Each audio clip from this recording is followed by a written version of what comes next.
Movie की शुरुआत घने जंगल के एक रहस्यमयी कबीले से होती है जो आज भी सदियों पुराने नियमों पर जीता है। शिकार करने के लिए उन्होंने पूरे जंगल में खतरनाक जाल बिछा रखे होते हैं जिनकी जानकारी सिर्फ उसी कबीले के लोगों को होती है। तभी उस कबीले के लोग एक जंगली सुअर का शिकार करने उसके पीछे भागते हैं।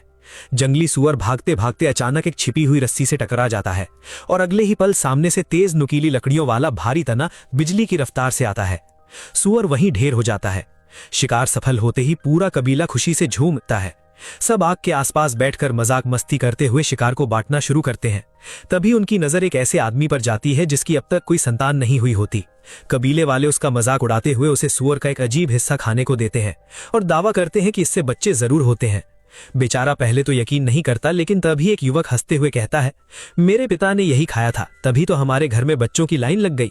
ये मजाक करने वाला लड़का ही कहानी का मुख्य किरदार है जिसका नाम जैगुआर है। उसका अंदाज पूरे कबीले में सबसे अलग और मजेदार होता है। लेकिन माहौल अचानक बदल जाता है जब उसका पिता, जो कबीले का मुखिया है, वो आगे आता है और लड़ाई मजाक रोकते हुए अपने बेटे को अलग ले जाता है और गंभीर आवाज में कहता है, अगर इस दुनिया में टिकना है तो तुम्हें और मजबूत बनना होगा। कबीले के लोग उस आदमी का बार बार मजाक उड़ाते हैं क्योंकि उसके कोई बच्चे नहीं होते।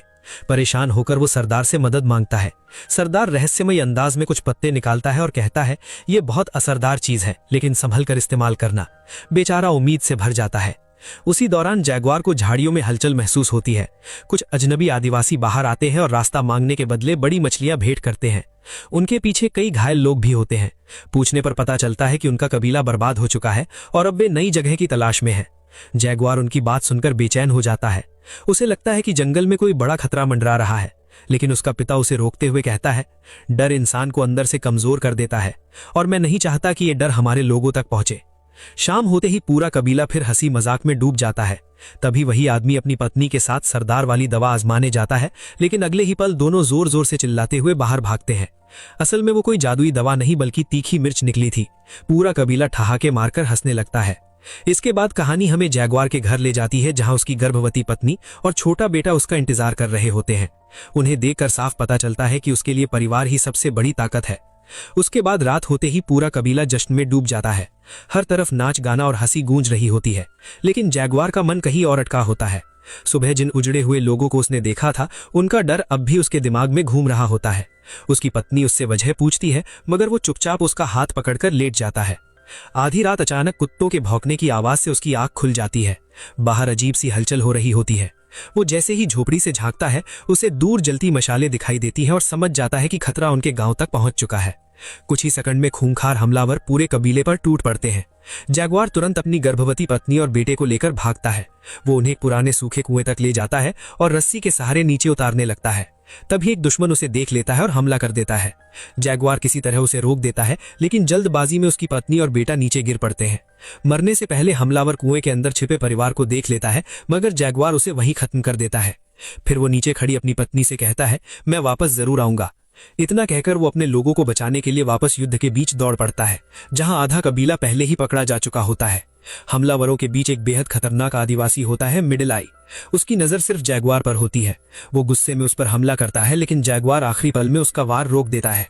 दोनों की लड़ाई जानलेवा होने ही वाली होती है कि तभी उनका सरदार बीच में आ जाता है और जैगुआर को जिंदा पकड़ने का आदेश देता है। उसी दौरान जैगुआर अपने बंदी बने पिता से माफी मांगता है, लेकिन ये सुनते ही मिडिल आई बेरहमी से उसके पिता की हत्या कर देता है, सिर्फ उसे तोड़ने के लिए। फिर वो जैगुआर पर जोरदार हमला करता है और वो बेहोश हो जाता है। होश आने पर जैगुआर खुद को बाकी कैदियों के साथ बंधा हुआ पाता है।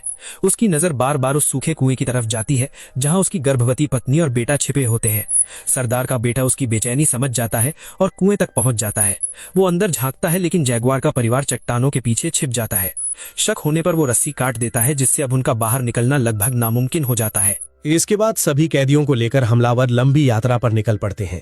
रास्ते में वही उजड़ा हुआ कबीला भी कैदियों में शामिल दिखता है जो पहले मदद मांगने आया था। कई जंगल, खतरनाक पहाड़ी रास्ते और नदियां पार करने के बाद वे आखिर अपने इलाके में पहुंचते हैं, लेकिन वहां का नजारा डराने वाला होता है। चारों तरफ लाशें बिखरी पड़ी होती हैं, मानो किसी भयानक बीमारी ने पूरे इलाके को खत्म कर दिया हो। रास्ते में उन्हें एक बीमार छोटी लड़की मिलती है जो कांपती आवाज में चेतावनी देती है, बहुत जल्द आसमान काला होगा और एक इंसान तुम्हारी पूरी दुनिया खत्म कर देगा। उसकी बात सुनकर भी वे लोग उसे वहीं छोड़ आगे बढ़ जाते हैं।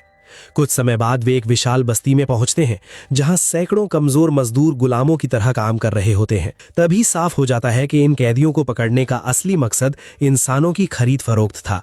पुरुषों और औरतों को अलग बेच दिया जाता है, जबकि बाकी पुरुषों को एक विशाल टेम्पल की तरफ ले जाया जाता है। वहां भयानक माहौल होता है।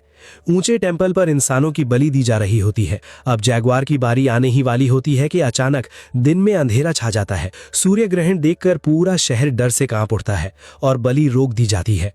इसके बाद कैदियों को एक बड़े मैदान में ले जाकर कहा जाता है, भागो अगर जान बचा सकते हो तो। जैसे ही वे दौड़ते हैं, पीछे से उन पर भाले और तीर बरसने लगते हैं। कई लोग वहीं ढेर हो जाते हैं। जैगुआर और उसका साथी बचने के लिए टेढ़े मेढ़े रास्ते में भागते हैं, लेकिन उसका दोस्त तीर लगने से मारा जाता है। जैगुआर लगभग जंगल तक पहुंच जाता है, तभी एक तीर उसके शरीर को चीर देता है। वह घायल होकर गिरता है और उसी पल सरदार का बेटा उसे खत्म करने के लिए उसकी तरफ बढ़ने लगता है। तभी पास पड़ा एक जख्मी कैदी अचानक उस पर टूट पड़ता है, लेकिन वह उसे तुरंत मार डालता है। अब वह चाकू लेकर जैगुआर की तरफ बढ़ता है, पर उसे अंदाजा भी नहीं होता कि जैगुआर अभी हार मानने वाला नहीं। जैगुआर अपने शरीर में धसे तीर की टूटी नोक निकालता है और उसी से उसके गले पर वार कर देता है। सरदार का बेटा वहीं ढेर हो जाता है। अब पूरा खेल बदल चुका था। जैगुआर घायल हालत में जंगल की तरफ भाग निकलता है, जबकि दूसरी तरफ सरदार अपने बेटे की मौत देखकर पागल होता है। वह अपने आदमियों के साथ हर हाल में उसका पीछा करने निकल पड़ता है। भागते भागते जैगुआर एक टूटे हुए पेड़ पर छिप जाता है। दुश्मन उसके ठीक नीचे से गुजर जाते हैं, लेकिन तभी उन्हें खून के निशान दिख जाते हैं और वे वापस लौट आते हैं। उसी वक्त जंगल का असली शिकारी सामने आता है, एक खूंखार जैगुआर। वह जैगुआर पॉ पर हमला कर देता है। जान बचाने के लिए वह तेजी से भागता है और वह जानवर पीछे पड़ जाता है। तभी पीछा कर रहे आदिवासियों में से एक उसके सामने आ जाता है और जैगुआर उसे ही मार गिराता है। आगे रास्ता खत्म हो जाता है। सामने एक विशाल झरना था, पीछे मौत, आगे गहरी खाई। जैगुआर बिना सोचे नीचे छलांग लगा देता है। किस्मत से वह बच जाता है और नीचे से अपने दुश्मनों को ललकारते हुए चिल्लाता है, ये जंगल मेरे पूर्वजों का था और मेरे बच्चों का भी रहेगा। ऊपर खड़े कुछ लोग डर जाते हैं। उन्हें उस रहस्यमयी बच्ची की भविष्यवाणी याद आने लगती है, लेकिन गुस्से में अंधा सरदार अपने ही आदमी को मार देता है और फिर सभी को नीचे कूदकर पीछा जारी रखने का आदेश देता है। जैगुआर भागते भागते एक दलदल में फंस जाता है। वे किसी तरह दलदल से बाहर निकलता है। जैगुआर पूरी तरह कीचड़ से सना हुआ होता है। वह थककर वहीं खड़ा रहता है, फिर खुद से ही कहता है, ये जंगल मेरा है, मैं डरने वालों में से नहीं हूं। अब उसका रवैया बदल जाता है। जो इंसान अब तक भाग रहा था, वही अब शिकारियों के लिए जाल बिछाने लगता है। वह जंगल के पुराने हथियारों और प्राकृतिक तरकीबों का इस्तेमाल करके पीछा कर रहे आदिवासियों को एक एक करके खत्म करना शुरू करता है। कहीं वह मधुमक्खियों का छत्ता गिरा देता है, तो कहीं जहरीले जीवों के जरिए दुश्मन को फंसा देता है। इसी दौरान अचानक उसका सामना फिर उसी खतरनाक योद्धा मिडल आई से होता है, वही जिसने उसके पिता को मारा था। दोनों के बीच तनाव बढ़ जाता है। जमीन पर पड़ा एक हथियार दोनों की नजर में आता है और बिना कुछ बोले दोनों उसकी तरफ दौड़ पड़ते हैं। जैसे ही मिडल आई हमला करता है, जैगुआर फुर्ती से बचते हुए उसी हथियार से उसे गंभीर चोट पहुंचा देता है। मिडल आई वहीं खत्म हो जाता है। उधर मौसम अचानक बदल जाता है और तेज बारिश शुरू हो जाती है। इसी बीच कुएं के अंदर हालात बिगड़ने लगते हैं। पानी तेजी से भर रहा होता है और जैगुआर की पत्नी को प्रसव पीड़ा शुरू हो जाती है। दोनों अंदर फंसे हुए मदद का इंतजार कर रहे होते हैं। जैगुआर भागते हुए कुएं तक पहुंचता है, लेकिन तभी पीछे से 3 दुश्मन भी वहां आ जाते हैं। 2 वहीं रुककर अंदर झांकते हैं और परिवार को देख लेते हैं, जबकि सरदार खुद जैगुआर का पीछा करता रहता है। जैगुआर उन्हें रोकने की कोशिश करता है, लेकिन सरदार उसे दूर से तीर मार देता है। तीर उसके सीने के पास लग जाता है और वह घायल होकर गिरने लगता है। फिर भी हार नहीं मानता और खड़े होकर सरदार को चुनौती देता है। जैसे ही सरदार जैगुआर की तरफ बढ़ता है, वह गुस्से में अपना धनुष फेंककर चाकू निकाल लेता है, लेकिन जल्दबाजी में उसका पैर उसी पुराने शिकार वाले फंदे में फंस जाता है जो कभी इसी जंगल में जानवरों को पकड़ने के लिए लगाया गया था। अगले ही पल वह पुराना ट्रैप एक्टिव हो जाता है। एक भारी लकड़ी का तना तेजी से घूमकर आता है और सीधा उसके शरीर से टकरा जाता है। सरदार वहीं ढेर हो जाता है। अब बचे हुए 2 लोग जैगुआर की तरफ बढ़ते हैं, लेकिन तभी जंगल में माहौल फिर बदल जाता है। उधर कुएं के अंदर पानी लगातार भर रहा होता है। जैगुआर की पत्नी किसी तरह अपने बच्चों को बचाने की कोशिश करती है और उसी तनाव में एक और बच्चे को जन्म दे देती है। हालात बेहद गंभीर हो जाते हैं। कट होता है, जैगुआर अब थककर समुद्र किनारे पहुंच चुका होता है। उसकी सांसें तेज है, लेकिन सामने का नजारा उसे रोक देता है। विशाल समुद्र और दूर खड़े बड़े जहाज, पहली बार उसकी दुनिया से बाहर की कोई झलक। उसी वक्त वे दोनों दुश्मन भी वहां पहुंच जाते हैं, लेकिन इस बार वे हमला नहीं करते। सबकी नजरें समुद्र में खड़े विशाल जहाजों पर टिक जाती हैं, जो धीरे धीरे किनारे की तरफ बढ़ रहे होते हैं। ये साफ हो जाता है कि बाहरी दुनिया अब इस द्वीप तक पहुंच चुकी है। जैगुआर मौका पाकर वापस भागता है और किसी तरह कुएं तक पहुंचता है, जहां उसका परिवार आखिरी हालत में होता है। वह उन्हें बाहर निकालने में सफल हो जाता है। कुछ समय बाद कहानी शांत होती है। जैगुआर अपने परिवार के साथ जंगल की ओर बढ़ता है। दूर समुद्र में विशाल जहाज खड़े हैं, जो नई ताकत और नए खतरे का संकेत दे रहे होते हैं। उसकी पत्नी पूछती है कि क्या अब वे उस नई दुनिया में जाएंगे। जैगुआर कुछ पल सोचकर कहता है, नहीं, हमारी शुरुआत यहीं से होगी, इस जंगल में।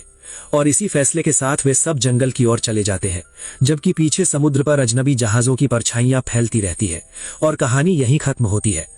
अगर वीडियो पसंद आया हो तो ऐसे ही और भी दमदार कहानियों के लिए चैनल को सब्सक्राइब जरूर करें, वीडियो को लाइक करें, थम्स अप, और अपने दोस्तों के साथ शेयर करें ताकि वह भी इस कहानी का मजा ले सके। और हाँ, नीचे कमेंट में जरूर बताना कि आपको जैगुआर का अगला कदम क्या लगना चाहिए। मिलते हैं अगली वीडियो में, तब तक के लिए धन्यवाद।